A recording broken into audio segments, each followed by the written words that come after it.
Oh my. Mr. Loris feels that way about me? Apparently, he isn't aware of your real secret at all. This is no time to be embarrassed. I'm sorry. I'm just hardly accustomed to that sort of thing. Worry not. In any case, whatever it was that he saw on the night of the incident, mark my words, I'll drag it out of him. Drag it out him? Does that mean Mr. Loris is the witness today? No, I believe that none will be the first to take the stand. Sister Bikini. She claims to have seen the very instant in which you carried out the crime. I just want to ask you one last time. It really wasn't you who killed Miss Elise. Dukes know, correct? That is correct. It wasn't me. Very well then. Mr. Edgeworth. Yes?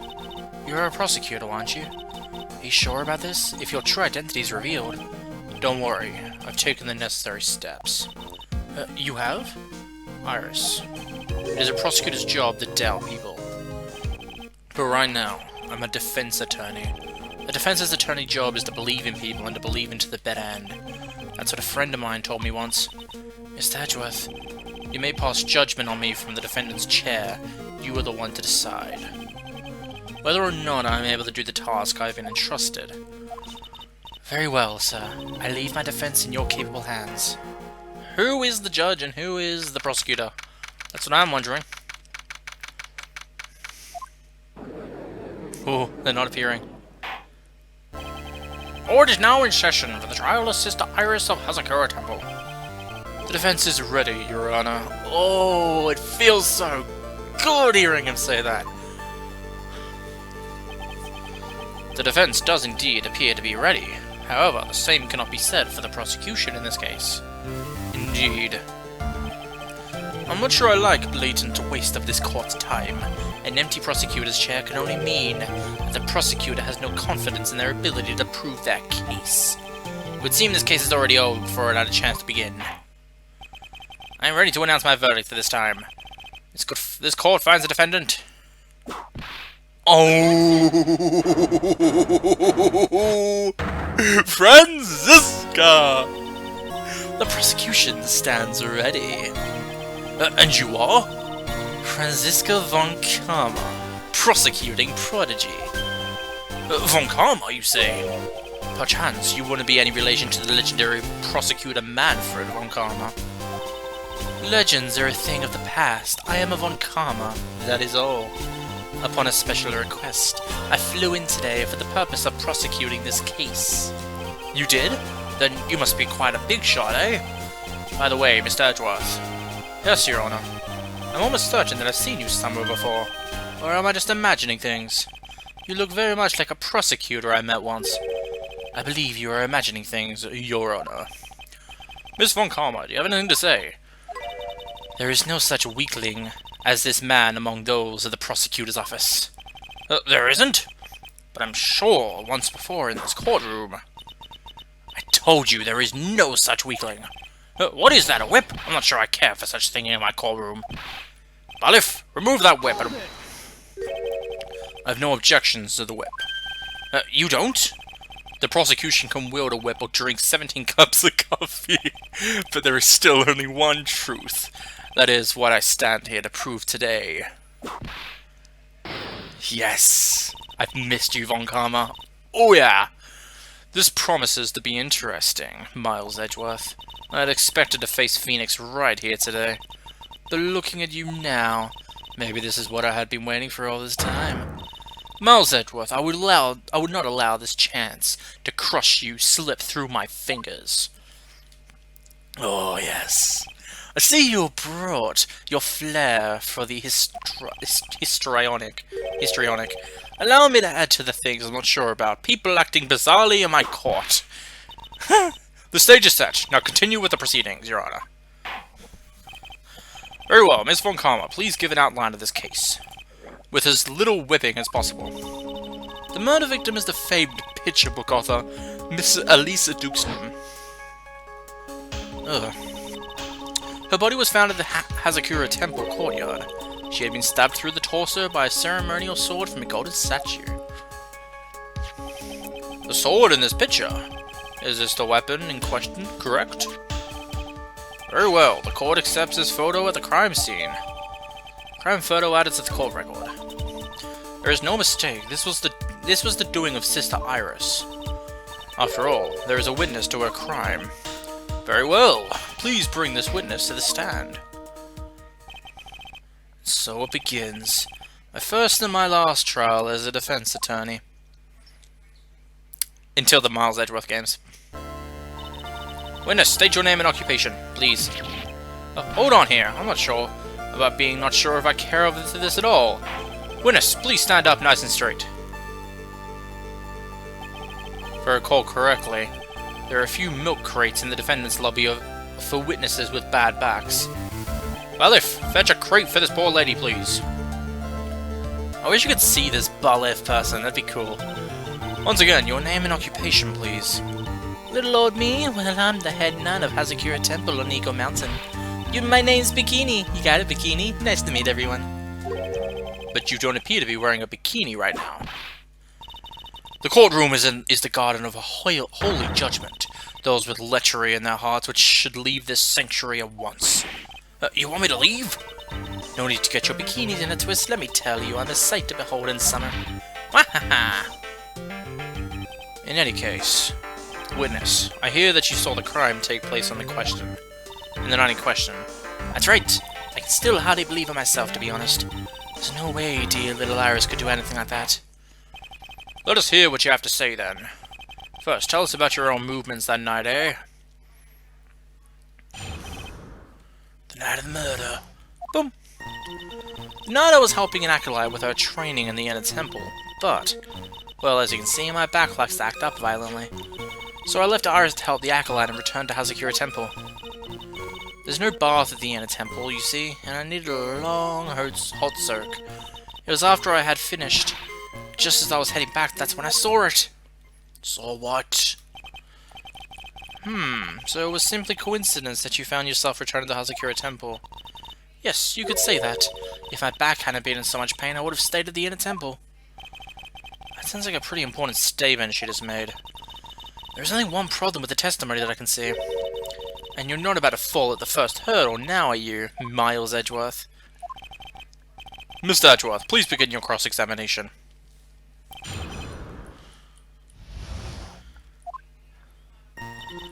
Okay, I think I know which one it is. This. Because Iris says she didn't leave. Where's her testimony thing? Rang lights out bell at 10 PM and was then in her room until the murder was discovered. Witnesses have to undergo their own trials, I'm afraid. The defendant's fate rests on the powers of observation and memory and all. Well, don't worry, I'm more than up to the task. I'm a woman of faith, after all, the head honcho of Hazakura Temple. In that case, Miss Honcho, I'd like you to explain something to me. The discrepancy between your testimony and that of the defendant, Iris. She claims that after ringing the lights out bell, she went back and stayed in her room. Which means she did not go to the inner temple at all. She said that? A defendant or a witness? Who is more likely to lie, do you suppose? The defendant is simply lying to cover her back. But that is completely illogical.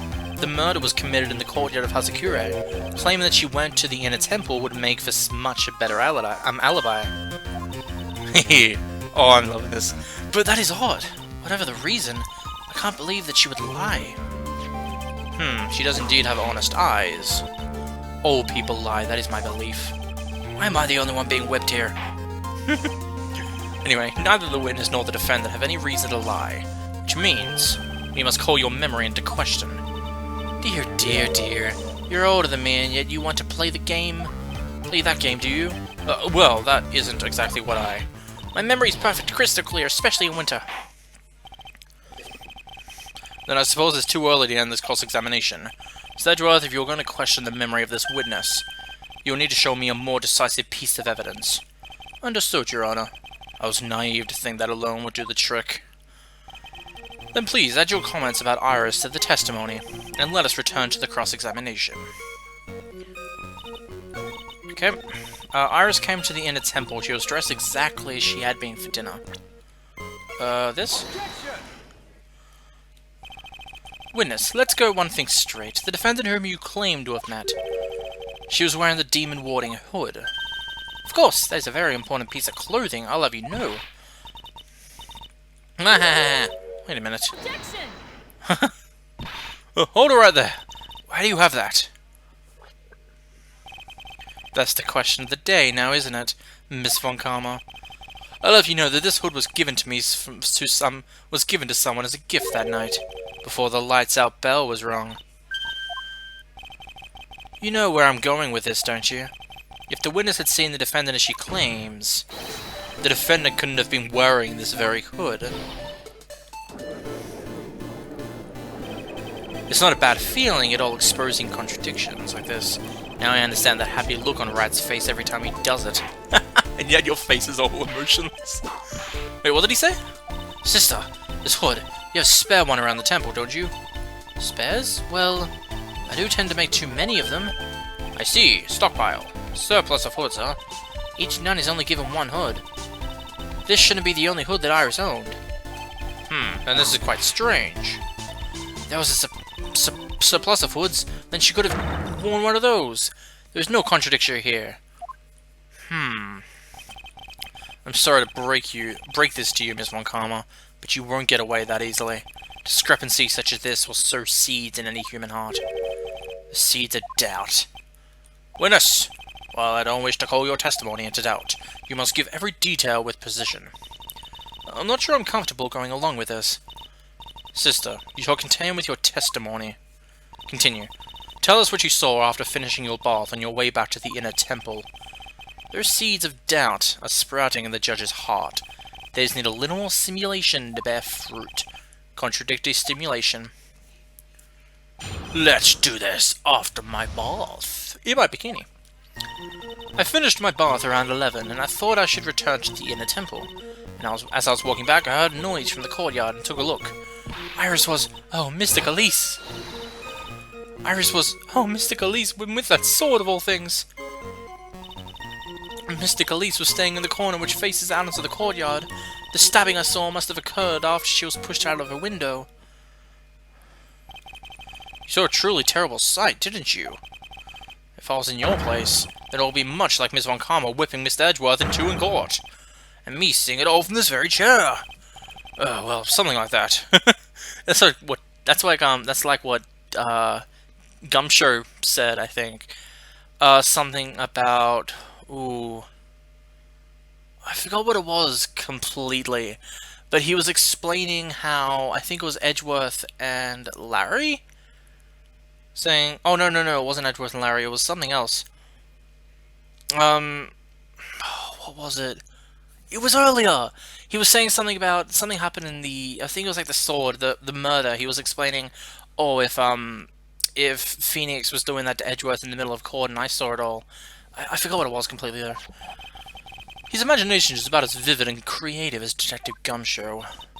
I would look the fool if I commented on such foolishness. Anyway, this case is mine, Miles Edgeworth. Calling everyone by their full names. Can't you do something about that habit of yours? This is awesome. I am, like, fanboying right now over this. Oh, Edgeworth versus Francisco. This is gonna be the best case ever. Hold it. This is the second time that the witness has testified to seeing the defendant, but some doubt remains in these claims. Hey, just what does that mean? Just because you're a good-looking young man doesn't give you the right to... The murderer who stabbed the victim with a sword. Sister Bikini, try to recall exactly who it was you saw as clearly as you can. Well, you're a handsome young man, so I'll forgive you. Oh, now that you mention it, there was something awfully strange about her. Something that has been bugging me all the time. Please, don't keep us in suspense. Her hood. Her hood? That's right, it's coming back to me. Iris, she wasn't wearing her hood. I thought something was out of place, but it all makes sense now, doesn't it? After all, she'd given the hood away to someone, right? You've dug your own grave, Miles Edgeworth. What do you say, Mr. Edgeworth? Is the testimony important? Yeah, it is important, actually. This may initially appear to be put me at a disadvantage, but I can't see any other leads at the moment. Your Honor, I would like these new statements to be added to your testimony. Miles Edgeworth, if you want to hang yourself, you need only to ask. I'll gladly lend you my whip. Witness, add that statement to your testimony. No problem. Now that you mention it, Iris didn't have her hood.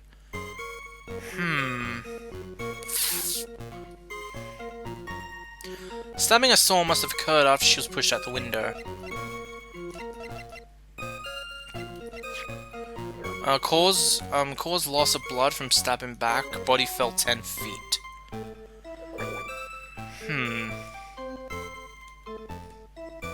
Objection! Impressive logic, that's what I'd like to say anyway. Oh, please do, my brain is something else, especially in winter. However, I think you're overlooking one thing. Miss Von Karma, would you be so kind as to take another look at the autopsy report? The autopsy report? The victim did fall from a height of 10 feet. However, this fall was after she was killed. That's right, it says after death right here. The scene the witness claims to have seen is contradictory. If the defendant stabbed and killed the victim were in the courtyard, how did the victim then go on to take a 10-foot fall?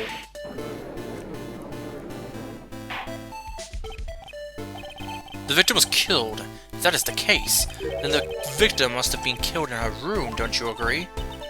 That is the logical conclusion. Yes, that's right. The victim must have been stabbed by the defendant in her room, and she was then thrown out of her window down into the courtyard below. Were there any signs of a struggle in Miss Dorkson's room? She was stabbed with a sword. That would leave a blood stain, wouldn't you agree? Well, Miss Von Karma, was there any blood? No traces of blood were found in the victim's room. Your whip has just caused traces of blood to be found in my glorious playoff beard. However, if there was no blood in the room, then you claim that... I'm sure there's no need for me to go over this again, as I'm sure your honors are all aware of when a stab wound produces the most blood. When it produces the most blood, very little blood is actually lost at the moment of a blade's assertion. If you want to talk about when the most blood would be lost from a body, that would be when the blade is removed. Indeed, with the weapon still in place, it acts like a lid on the wound. That's true. With the weapon still in the body, there wouldn't be much bleeding. Perfectly reasonable line of thinking. We have come to a conclusion then. The victim was thrown out of the window with the sword still in place. This removes all of the contradictions. I must admit, that is a probable version of events. I'd expect no less from Franziska Von Karma. She locates and takes control of every vital point. It seems that we need to clear a testimony from the witness. Remove all supposition on your part and tell us only the truth. Witness, please remain standing on the ground. Don't go selling me short now. The weight of winter snow has bent me down to shape, especially my back and my mood. Sister, please give us your testimony. I'll give you a vigorous massage once we have finished here. With the whip? Oh boy. Alright. When I looked across the scene, the sword was already in place. Thinking about it now, I didn't actually see her stab Mystic Elise. I've never seen so much blood before. That's when I fainted. You can't blame me, can you? And when I awoke, Mystic Amy was stabbing Mystic Elise through the back. This all confirms Miss Von Karma's theory. Von Karma strive for nothing but perfection. Putting together such facts is nothing for me. You should know that, Miles Edgeworth. Perfection is an impossibility, Franziska, and I'm here to teach you just that. Even though I've taught it to her, what, 4 times? No, only 2, actually. I just realized that. We've only actually challenged her twice. We never challenged her in the starting of JFA, but we challenged her in the one where the guy got killed at the Korean challenging place, and we challenged her in the circus one, but the fourth one, she got shot by the assassin, and she never actually... Yeah, it just feels like we've known her for longer. Hold it! So you're saying that you saw the victim's blood? That's right. Some of it had splattered onto the iris too.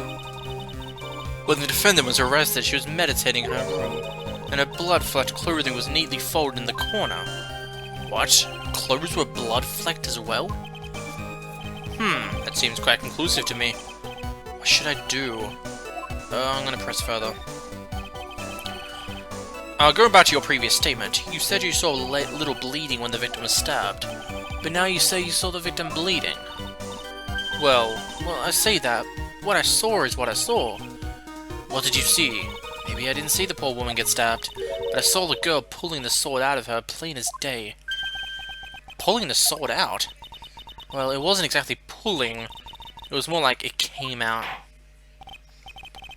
Ernest, you will add this statement to your testimony. Oh, was that important? More important than you can imagine.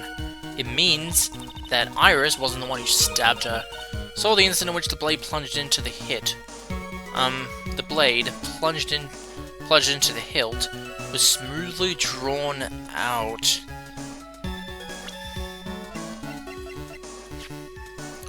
Had the victim's blood and the suspect's fingerprints on it.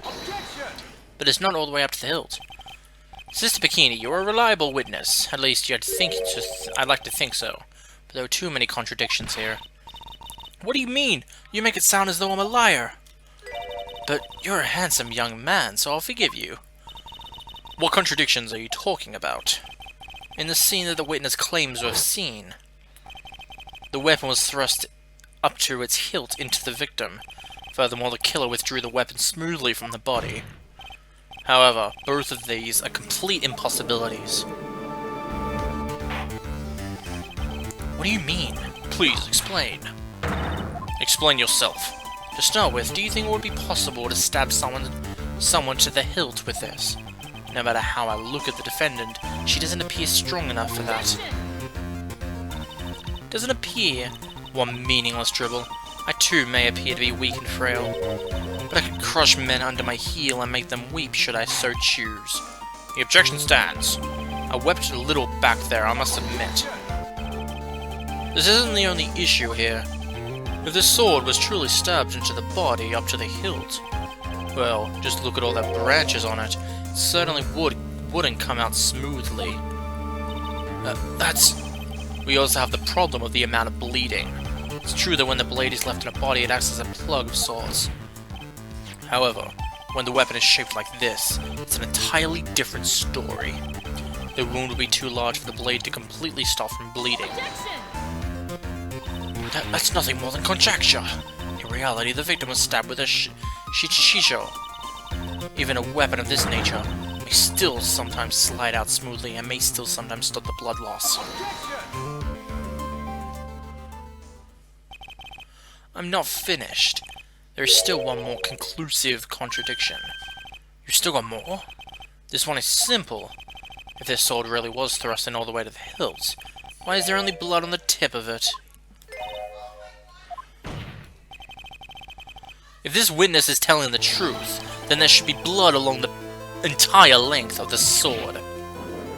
Well, I thought that was obvious, but okay, you didn't have to start with that. Bravo, Miles Edgeworth, raising this many contradictions from a single piece of evidence. All the other attorneys I know could maybe manage one if that. What does this all mean? You have proven contradictions regarding the murder weapon. But, having come this far, there can only be one answer. And that is... oh, whoops. And that is... the weapon used to kill the victim was not the Shichishito. But what? A foolishly foolish idea born from a foolish mind of a foolhardily foolish fool. Ugh, my breath! Let's examine this again. What was it that made us think this sword was the murder weapon? Well, the blood. It's because Mr. Agami was holding it. Exactly. However, If you reflect on this, that is the only basis we have to assume such a thing. The impression left by the scene was just too strong. That is what influenced it. It influenced us because it influenced us to believe that the Shito was the murder weapon. Shikishito? I'm gonna say that from now on, Shikishito. So maybe the Shikishito was not the murder weapon. Even if that is the case, it changes nothing, Miles. The sister here saw everything. She saw the defendant stab the victim with a sword-like object. Maybe she was blackmailed? Your response, Mr. Edgeworth. If that is so, I would like the prosecution to answer the obvious question arises. The obvious question? Yes, name. Where did the real murder weapon disappear to? It goes without saying that the police searched the main hall in the surrounding area. Perhaps the prosecution can enlighten us as to if a sword-like object was found. That's... Answer the question, Miss Wakama. No evidence of that kind was found. Another mystery to throw onto the pile. A trial without a murder weapon is a tricky beast. Excuse me? Can I say something? I just remembered something, actually. What is it, sister? I was just thinking, it's possible that just maybe what actually happened was, it was just over there. Oh, the staff. What exactly are you going on about? The murder weapon, I mean. Maybe... I think I know where the sword was disposed of. You what? Well then. I think we need to hear testimony from you one more time, sister. What else? What else could this woman have seen? Location of the weapon. I saw the murder at around 11 PM, and after asking that it be reported, I went out to the main gate. And there I saw tracks that indicated the snowmobile had been used. It takes 15 minutes to walk the Dusky Bridge, but less than 5 using one of those. Maybe they threw the weapon into Eagle River and came back when I was knocked out. Iris could have done that. She can drive a snowmobile after all. Well, you could always check the snowmobile for prints, I guess. Witness, please tell us everything you know or right away. Well, I'm not in the best shape. Always my back at my age, you know. Quite. There were indeed snowmobile tracks in front of the main gate. Here is a photograph. A snowmobile, eh? I see. Well, it certainly is an interesting theory. The tracks begin in the front of Hazakura Temple and run all the way to Dusky Bridge. That solves your pesky little problem, yes. The Eagle River's current is quite swift, meaning that it doesn't freeze over winter, making it the perfect place to dispose of the murder weapon. Did you really go to the river to dispose of the murder weapon? Mr. Edgeworth, your cross-examination, please.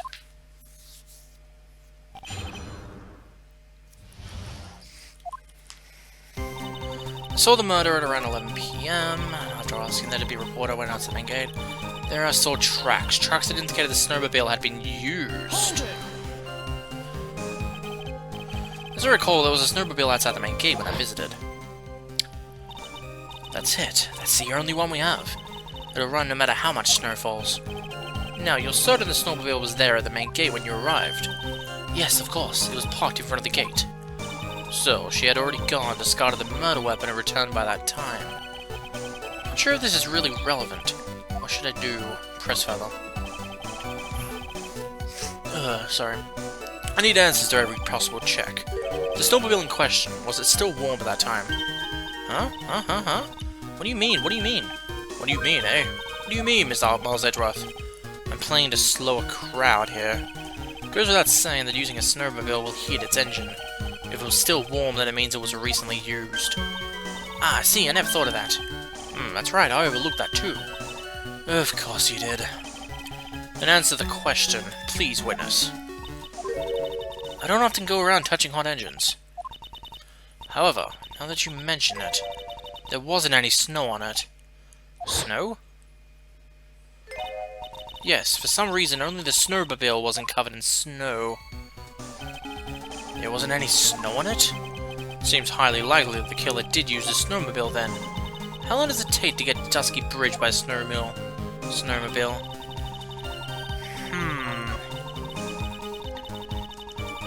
Interesting. Objection!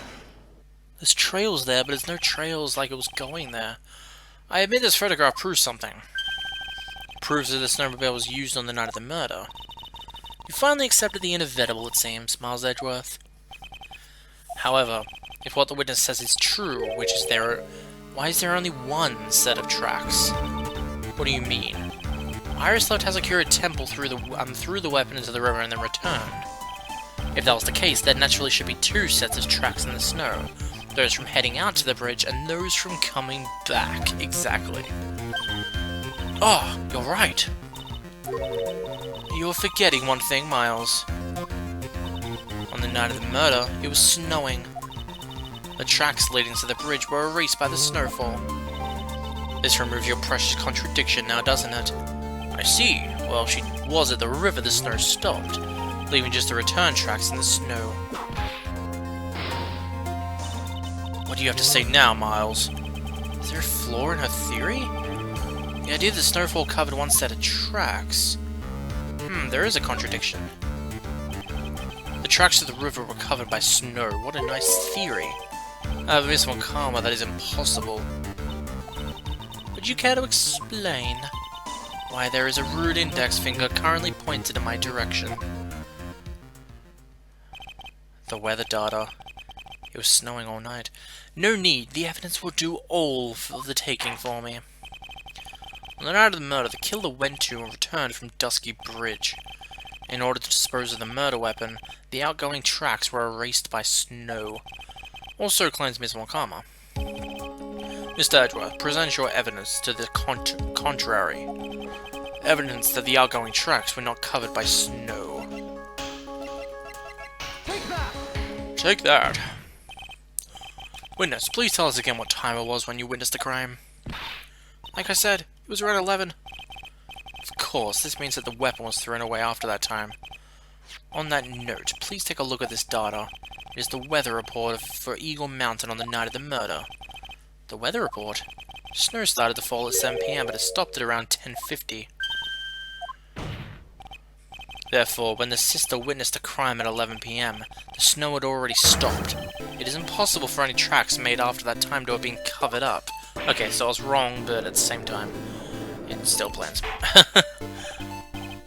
Order! Very well then. Looks like Ms. Von Karma's claim has been snowed in. Huh? It's too soon to be closing the trial due to snow.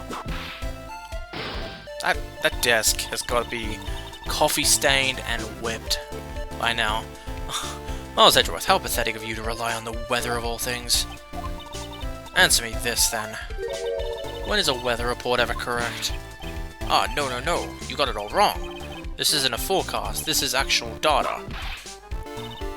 Forecast data or weather reports have some inaccuracies. It may have still been snowing in the vicinity well past 11 PM. It's true, we cannot be totally sure, eh? How did she pull that off? Okay. Whoa, sorry. It had stopped snowing at Hazakura Temple when the murder took place. You need to provide conclusive evidence of this. We've come this far, there's no turning back now. Very well. I too cannot allow any doubt to remain concerned in this testimony. You cannot back down, can you? Such a perfectionist. Very well then, Mr. Edgeworth. Where is your evidence that it already stopped snowing when the victim was killed? The crime scene photo, because if it had been, she would be covered in blood. Take that! Ultimately, it all comes down to one point. That being, whether or not it was snowing in the courtyard when the victim was stabbed. That's right, but proving that is incredibly easy. If we want to know whether it was snowing or not, this photo will tell us everything. Of course, I am referring to the photo of the crime scene. As you can see, everything is covered with snow, with just one exception, and that is The victim herself, Miss Elise Duxnam. Why is there no snow on top of her? The answer is simple. It had stopped snowing when she was killed, that's why. In other words, if the killer really did go to the Eagle River to dispose of the murder weapon, then in this photograph, there should be 2 sets of tracks.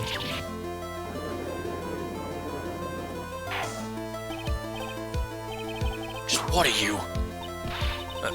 what are you suggesting, Miles Edgeworth? To be honest, I'm not entirely sure myself, but this is simply what all of the facts point to. That night, someone used a snowmobile to leave Hazakura Temple. From the tracks left, it can be understood that they were heading for Dusky Bridge. At that time, it was still snowing. Of course it was, because those tracks were gone. Then when this person returned to Hazakura Temple, the snow had stopped. Thus the return marks remained.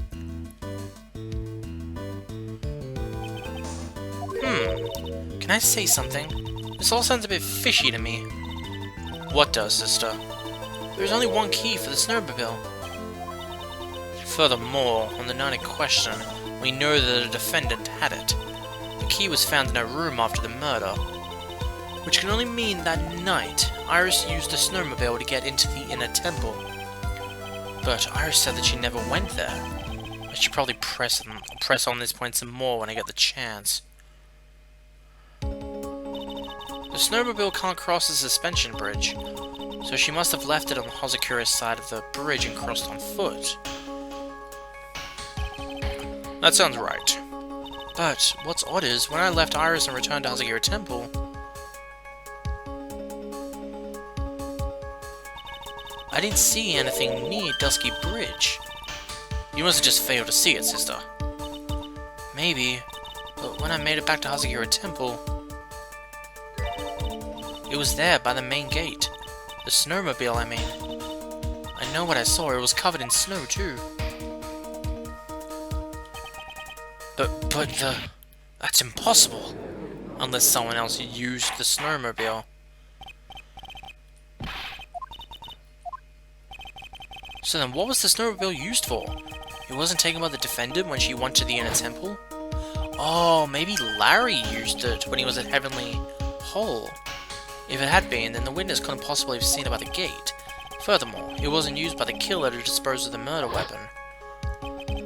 If that was the case, there should be 2 sets of tracks on this photo. All we know is this. After it stopped snowing, someone used the snowmobile to return to Hazakura.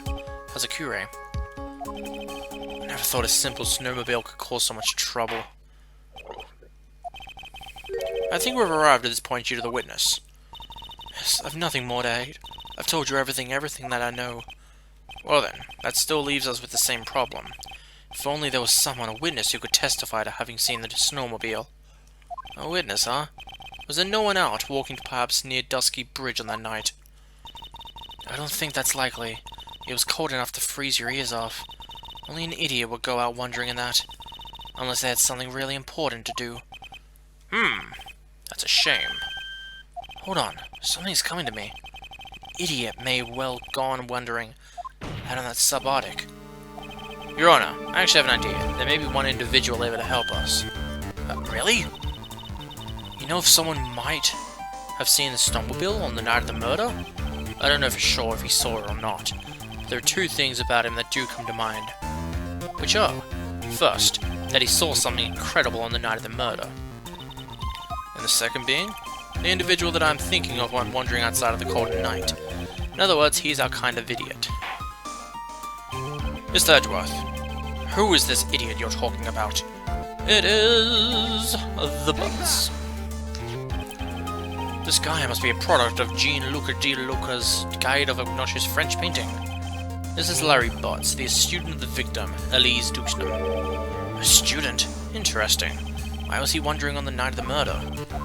That's... I could tell him all about his designs for Iris, but it may cost us his credibility as a witness before I even call him. He is, after all, an artist. He was perhaps searching for something in the snowy scenery that would move him, although I cannot guarantee that this is the reason. And so, this unfortunate, unreliable-looking man, what exactly was it that he saw? I simply have no idea. I intend to extract that from him, right here in this courtroom. Summon this youth as a witness immediately. I have no choice, do I? I believe he is in the gallery for this trial. It will not take long to summon him. Very well. Larry. You may have escaped me yesterday. Today I'm going to get everything out of you. The call will now adjourn for a 20-minute break. Miss Von Karma, please see to preparing the next witness. Understood, Your Honor. Good. Well then, court is now in recess. I'm going to sip my drink.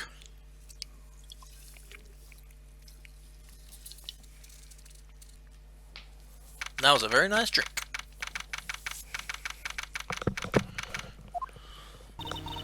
Excuse me, Mr. Edgeworth. I'm not really sure what to say. Iris, we only have 20 minutes. There are two things which I need to ask you before we reconvene. Alright, I'll help you in any way. First, about that night. You really didn't go to the Inner Temple, correct? The last witness claims to have met and talked with you in the training hall. Either you or Sister Bikini is lying. Mr. Edgeworth, it is just as I said yesterday. Until the incident occurred, I was in my room, in Hazakura Temple. Very well. The second thing then. That night, the temple snowmobile was used in between the times Sister Bikini returned to the main hall and when she bore witness to the murder. Sometime between 10:30 and 11 PM that night, were you the one who used the snowmobile? There is only one key for the snowmobile. The only person who could have used it was me. So it was you. But why? What made you go out to the Dusky Bridge? I'm sorry, Mr. Edgeworth. Oh my god, are you kidding me? Iris, I can't tell you about that yet. Yet? Not until her safety is confirmed. Her? Safety of the Acolyte.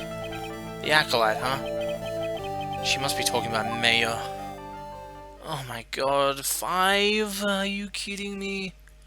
I don't... it's annoying. Iris, look me in the eye and tell me the truth. Did you kill Elise Duxnam? No matter who or what may come, I can never take a life. As I thought, no psychlock. Very well, it is my job to get into the truth. You'll discover this for yourself soon enough.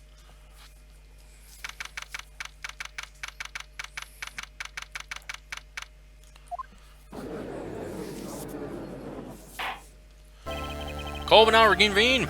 Miss Von Karma, where is the witness? During the break, a man was detained for suspicious behavior in the gallery. Suspicious? He was sketching something, very intensely.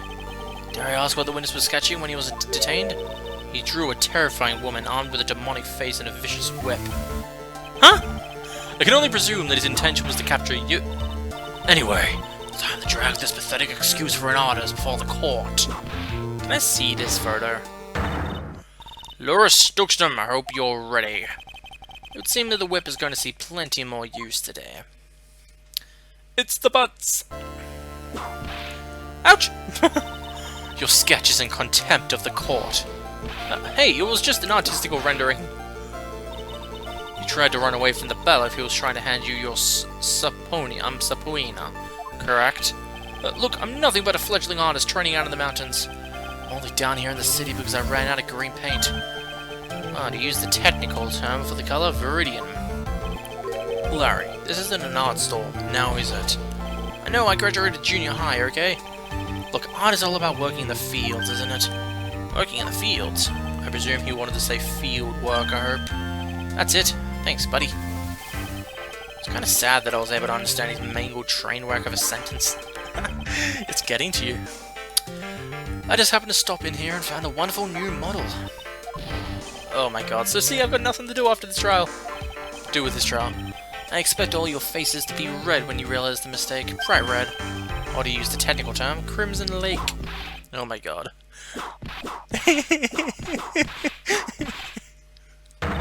Stop your pathetic blabbering and testify like a man. Refrain from whipping me, Miss Von Karma. Cross-whipping is as bad as cross-checking. Witness, that was all your fault. Testify now. This is almost too much for me. I'm remembering the clown. If you remember the clown from the third case last game. I was at the lodge, out in the mountains, looking up at the stars that night. I walked to the bridge a number of times, but I didn't see a snowmobile. I didn't meet anyone at the bridge that night. The girl I was waiting for didn't show up. My teacher died on me. I'm all alone now, aren't I, Edgy? You didn't see anyone? Witness, please refrain from talking directly to the lawyers during your testimony. I'm just a nobody, nothing but a small, worthless man. And why wasn't I asked for my name and occupation or anything else?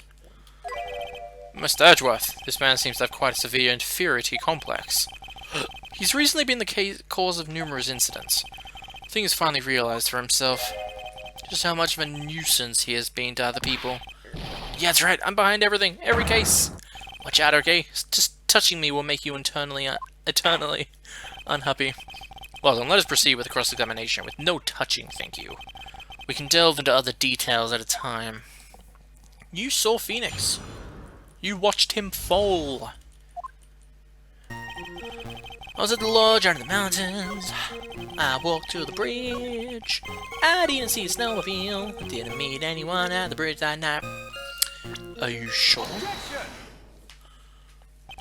Larry Butts, I can understand why you want to might want to throw your old life away. You're pretty pathetic and you cause all sorts of trouble. I'm sorry. But having realized just how much of a nuisance you have been, that could be considered a step in the right direction. Edgy, are you trying to console me?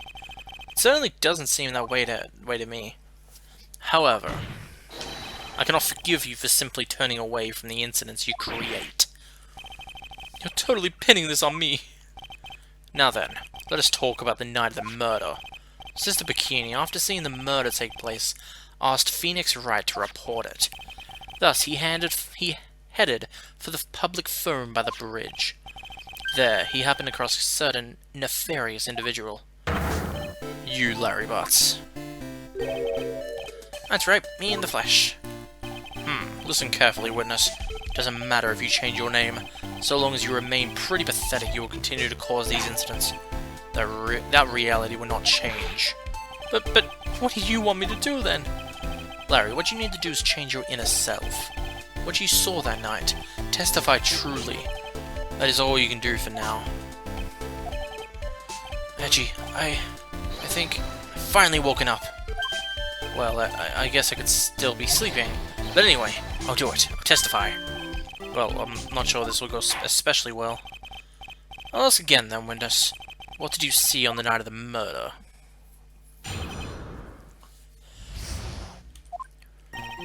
I went to the shack at around 9, so it would have been around 10:30. I was lying under my bedding. Then a white flash almost blinded me.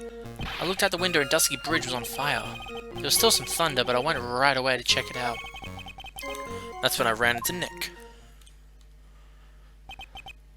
You certainly saw quite a lot, didn't you? So, what happened to the bridge after it caught on fire? It was like me after a 3-day stint chasing a girl. Totally burnt out, like almost totally gone. I mean, trying to cross the burning remains was what caused Nick to fall. Oh, what did you say? Oh, don't worry, nothing life-threatening. He just caught a cold. It's always hard to know if he should be called lucky or unlucky. Now, Mr. Edgeworth, please commence your cross-examination.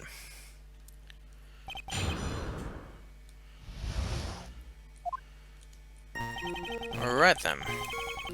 Hold it! Hold it! You said right away, but exactly how long after the strike was that? The lightning fell and then the bridge caught on fire. Maybe around 5 minutes? I mean, I suddenly thought, gotta go check this out. How far is the small shack you rented from the bridge? Hold on, well, it had pretty much stopped something. Guess about a 5-minute walk. How did Dusky Bridge look when you got there? Like I'd recovered a piece of my childhood. I mean, not even the bonfires kids make during school camping trips can compare. Well, should I press him for a little more info?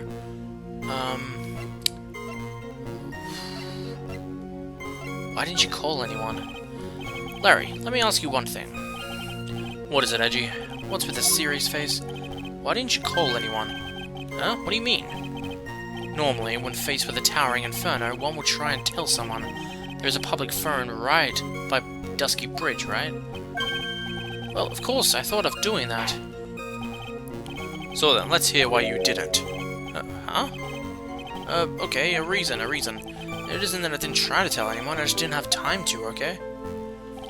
I arrived at the bridge and Nick showed up less than a minute later.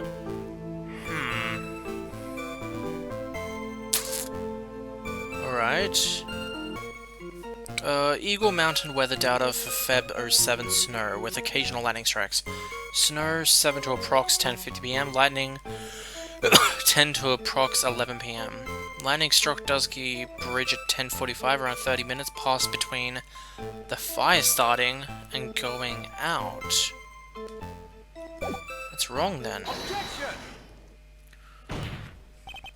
Your very existence being a contradiction, I'm not sure if you can grasp this or not. What the hey, Edgy? You made me sound like some sort of alien. But your testimony is conclusively contradictory. The problem here is time. I've never been the best timekeeper, you know. 3 minutes after Billy leaves on foot, you follow him on your bicycle. How long does it take for you to catch up with him? Terrible of those. This is much more simple. You saw the lightning strike Dusky Bridge, and immediately went to see what happened. Is this correct? Yeah, well, I wasted about 5 minutes first, but more or less. I have the weather data from the night of the murder here. According to this, the lightning fell at 10:45. You say it took less than 5 minutes from the shack to Dusky Bridge? Meaning you probably got there around 11? That all sounds about right, I guess. And then Nick showed up and did his falling act. That is impossible. What do you mean? 11 PM is when the murder occurred at Hazakura Temple. Thus Wright was still there in the courtyard. There was no way that Larry could have encountered him at the Dusky Bridge at that time. Excuse me. I have an objection. You do? Edgy, how many times do I have to say this? I'm not Larry. I'm Loris. It has not been proven that the murder occurred at 11 PM. His sister only said around 11. In which case, it could have been earlier than that. Watch your footing there, Miss Francisca von Karma. The slope ahead is slippery, but there is still no way the ride could have been at Dusky Bridge at 11. It's a 15-minute walk. It's clearly written here in the weather data report. It's around... 30, right. It's around 30 minutes for the bridge to burn out. 15, yeah, he's talking about the bridge going out. Therefore, the bridge must have been burning until around at least 11:15. Which means what exactly? Wright did not see the bridge that was burning that night. He did not arrive there until after the flames had died down. Larry, you arrived at the bridge at 11 PM. Wright did not make it there until at least 11:15. He's still trying to hide something from us. What happened during those missing 15 minutes? I feel like I just broke up. Guess I was still sleeping after all. Pinch me!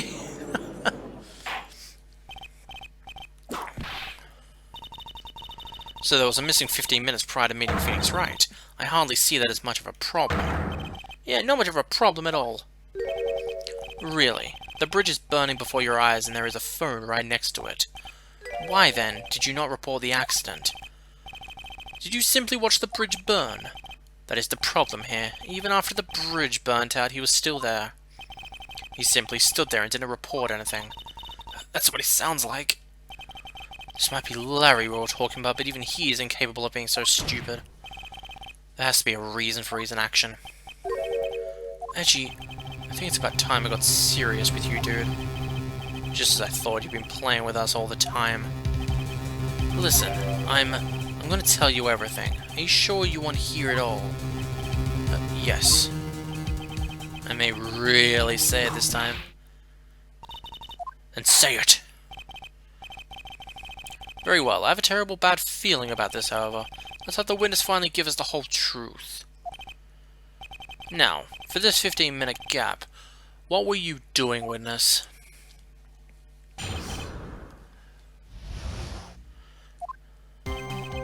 I'm a Dugsnow. I'm an artist. What do you think I was doing? Sketching in front of the bridge. I was whipped up into a frenzy of art. The shock and awe that I was feeling, I transferred it all directly onto the page. Before I realized it, the flames had gone out and then he came running up. I suppose artists can be strange folk. That's right, I'm willing to sacrifice everything in order to draw the perfect sketch, including the truth and the sound of it. Mr. Edgeworth, has this removed the last of your doubts?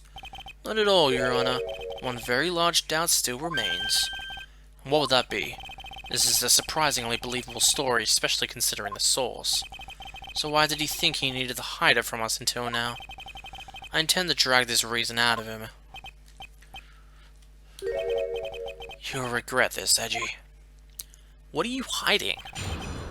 The missing 15 minutes. Got it. Hold it! So, sketching the burning bridge? The burning bridge and everything that came with it. What came with it? You want to hear this from my lips, do you, Edgy? You regret this. The sketch of mine is... Enough. Just take that ridiculous sketch of yours out already. What are you talking about? I don't know what you mean. That does indeed appear to be the fastest solution.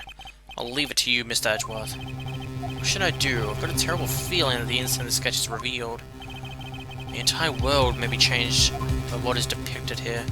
Look at the sketch. Larry, I wonder if you could show us your sketch, please. Well, well, even I couldn't have imagined it to turn out like this. Imagine what? That Loris Duxnum's debut would take place here today like this. Show it now. Okay, but steel yourselves. This. This is the word of Loris Duxnum. What the hell?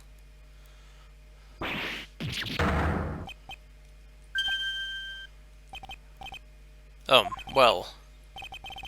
So this is Dusky Bridge, correct? Quite a large bridge, isn't it? Your response, Miss Von Karma? Yes, well, it's a better drawing than I expected. Isn't it? I struggled to reproduce those flames, I really did. Yes, I'm sure you did. This is going to get ugly. What the hell? No one has the bravery to bring it up, but it seems it's a mysterious flying object. Larry, the burning bridge is fine, but what is that unfortunate-looking figure? Ah, you spotted that. I thought you might. However much I might want to ignore it, I can't. It's Iris, of course. Iris. I wish she'd taken better care of herself. We have to plan her future, you know. What would have happened to her if she'd been injured herself flying like that? Larry, please answer this next question honestly. Okay. Are you really claiming to have seen this? Are you claiming to have seen the silhouette of the defendant flying over a bridge that was engulfed in flames? Yep, that's what I saw. That's why I drew it. I'm an artist. A real artist. You high? The girl, she's really high up in the air. Are you... Wow. What was that for? This is all a bad dream. I was hitting you on the cheek to test that theory. Please whip your own cheek from now on if you wish to test the wild theories. Anyway, no court of law will ever acknowledge that people can fly. Actually, there is some precedent for this. She was flying pretty high, my sweet Iris. She's about 30 feet above the bridge at least. It was really something to see. This has to be some kind of mistake. Mr. Edgeworth, please bring the witness back down to earth. The witness is your friend, is he not? Accessory to the foolishness, Miles Edgeworth. Let us get back to the cross-examination, by force if necessary. I expect you to expose the obvious contradiction here. So I've got another reason to remember this. Well, what do you think of my debut piece? Get that thing away from me. That's very weird. Now hurry up and cross-examine him. Okay, then. So Ara's flying, her white hood fluttering. Her white hood? Larry, what did you really see that night? Not that I particularly care. In your position, that's just being irresponsible. I drew exactly what I saw. I give you a whole $1 that it's the truth. If that is truly the case, then there is one thing that we can say for certain. What might that be? That the person who flew over the bridge could not have been the defendant Iris. What do you mean I don't understand? Oh, what do you mean? I don't understand. Folly of a foolish statement by an equally foolishly foolhardy fool. How exactly can you make this claim? Tell us, Larry. According to this picture, the individual whom you say you saw was wearing a hood, correct? Of course she was. The rundown shack is quite away from the bridge. The hood is what told me that this floating angel was my Iris. The hood is my darling Iris, and Iris is my darling hood. It seems there are bigger fools in this world than the one at the defense's bench. Larry, there's something you need to be made aware of. On the night of the murder, Iris wasn't wearing her hood. She had given it to Wright as a gift. Are you going to change your story now? Perhaps suggest it was Wright who took flight? What are you talking about? I think you understand what I mean just fine. Why did Nick have Iris's hood? Edgy, what's going on with Iris and Nick? Why you Nick, you dog?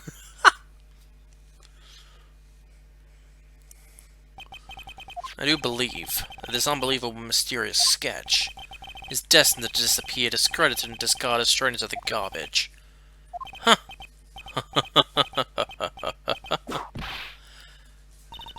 What is it now, witness? It feels like I've been waiting 25 years for this day to come. Edgy, today's the day I get to completely stupefy you.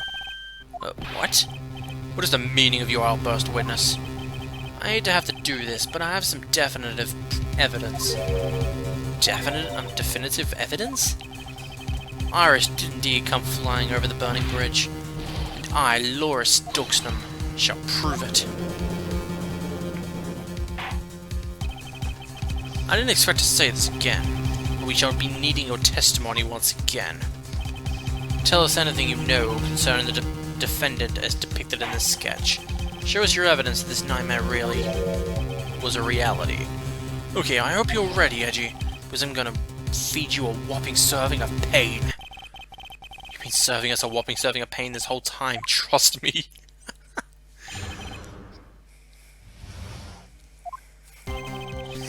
When I watched Dusky Bridge, she was already gone. I was so worried, so I frantically searched all over for her. This led me to finding a beautiful crystal sphere half buried in the snow. I'm sure that Iris was simply wearing a spare hood. After all, no one else could have lost a crystal sphere that night. A crystal sphere? Ugh. This one pretty, isn't it? But finders keepers. That sphere, where did you find it? Let me see, around somewhere... around here somewhere, looks about right. And it was half buried in the snow.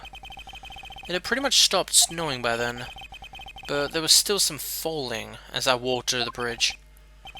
The court accepts this crystal sphere into evidence. It's mine, okay? I want it back afterwards. There's something on it, isn't there? Oh my, it's bloodstain. What? A bloodstain? You ready, Edgy? By tomorrow morning you'll be calling me Master Larry. Yeah, I like the sound of that. No one's gonna push me around anymore. Didn't you want to be called Loris Duxnam only a few minutes ago?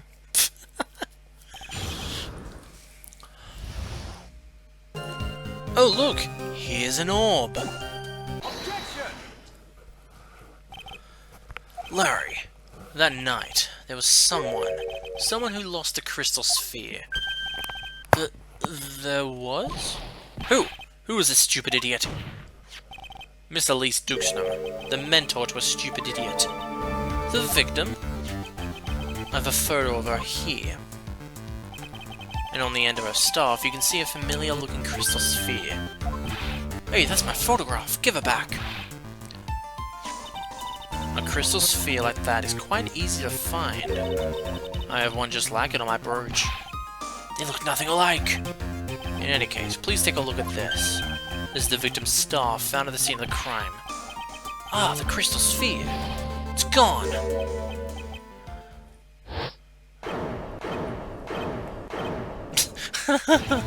What? Just what does this mean? If anyone jumped or flew across the bridge that night, it certainly was not Iris after all. She was not wearing her hood. More importantly, the crystal sphere found at this landing site was not hers either. That means the one who flew and dropped the sphere was the victim. A fool alongside another fool, one on a fool's errand to reach a foolish conclusion. Oops, sorry. First of all, this sketch, which I prefer to call a scribble, is ridiculous. People cannot fly, thus it is rejected. Can't do that? I saw it with my own two eyes.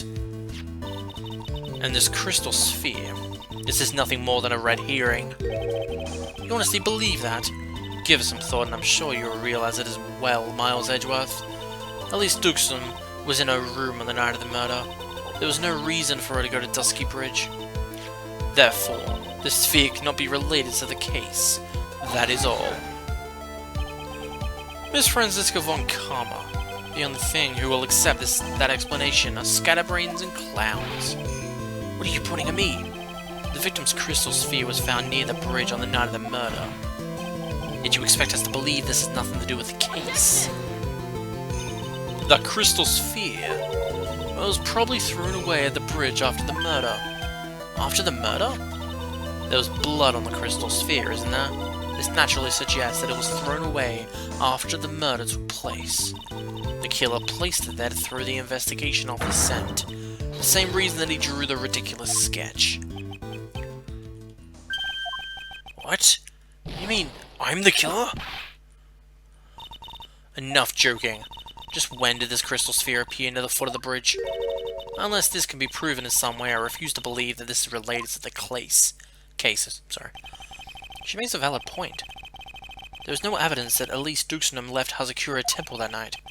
However, if somehow the crystal sphere can be proven to have been dropped before the victim was killed, then this case is going to transform into something else entirely. Your response, Mr. Edgeworth. I want your final opinion on the disposition of this crystal sphere. If it is not related to the case, then the witness who you called will have been nothing more than a monumental waste of time. Prepare yourselves for some very appropriate punishment, Miles Edgeworth. Can I prove it? Can I prove that the crystal sphere was dropped before the murder took place? I think I can. Can I prove it? That isn't the issue. Simply prove it. That's the only option. That's what he'd do. That's the way Phoenix Wright would do this. Your Honor, allow me to prove something to you. I will prove that this crystal sphere is a vital link to solving this case. You'll do what? That look in your eyes. You remind me of Phoenix Wright when he is cornered. That should come as no surprise, because right now, I am Phoenix Wright, and I am indeed cornered. I order you to present your evidence, Mr. Edgeworth. Evidence that proves that the crystal sphere was indeed dropped before the murder. Found half discovered in snow, Dusky Bridge. The night of the crime has blood on it. Evidence that proves that the crystal sphere was indeed dropped before the murder. Oh, half covered in snow. Okay. But it was snowing still. This crystal sphere was half buried in the snow, correct? That's right. If it hadn't stopped snowing, then it would have been game over. Snow would have totally covered it. That's all I needed to hear from you, Larry. Your testimony makes one thing quite clear. When the crystal sphere was dropped, it was snowing, even if it was ever so slightly. Snowing? On the other hand, let us look at the scene of the crime. As proven earlier today, there is no snow on the victim's body. Therefore, the crystal sphere must have been dropped before the murder. Then again, Larry did say it was still snowing on the bridge, so... Order! Order! Order! On the night of the murder, the victim did indeed go to Dusky Bridge. And there, something occurred that caused this crystal sphere to come off. What? What could that have been? A sphere? There's some blood on it, isn't there? Allow me to raise a certain possibility of junction. The real crime scene was near the foot of Dusky Bridge. That's what I was thinking. Maybe she was pushed off, and then at Heavenly Hole, you can easily go down to the river without trouble and pick up the body. The murder didn't take place at Hazakura Temple Courtyard. Only a fool would suggest such a foolish piece of absolutely foolishness. Just who is the fool, and which part is so foolish, Miss Von Karma? Have you been paying any attention this whole time, Miles Edgeworth? The sister saw everything. She saw the victim being killed by the defendant in the Hazakura Temple Courtyard. That's not exactly true, now is it? Putting more precisely, what she saw was the murder weapon being removed from the victim's body. That's the same thing! No, it isn't. You said it yourself. Very little blood is actually lost at the moment of a blade insertion. If you want to talk about when most blood would be lost from a body, that would be when the blade is removed.